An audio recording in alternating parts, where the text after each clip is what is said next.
one of the most easiest problems on Leetcode. So hello everyone, welcome to Leetcode Daily Challenge, and today's problem is n repeated element in size 2 an array.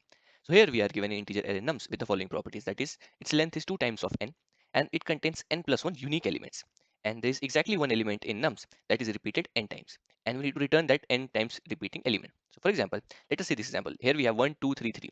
So n here is 2, and because its size is 2 times of n, so 2 times of n, length divided by 2 will give me n. So here n is 2, and the repeating elements should also occur n times, so that is 3 in this case. It also occurs 2 times. Similarly, if we observe over here, is the repeating elements is 2, it has come 3 times and length is 6. So what can we think? So it's a bit intuitive problem, right?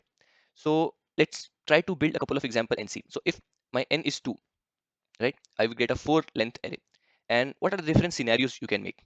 So if you try to make a couple of examples, you will observe that since the number are almost half of the times, like if we have two n numbers and n plus one unique elements, and n times us, the common element is been repeated n times, so that means they will be somewhere around each other, right?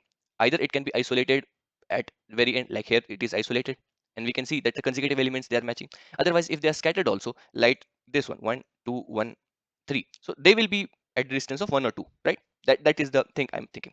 So the idea over here is that I will simply start my iteration from index 2 to nums.size. What I'll see is I will see, are the adjacent elements equal, because unique elements are there, n plus 1 unique elements, but only one is repeated n times. So that means that will have more than one occurrence. I need to figure that out, right? If consecutive two elements are equal, or if the number is equal to previous to previous element, nums I minus 2, right? If any of this is true, in that case I will return nums of I.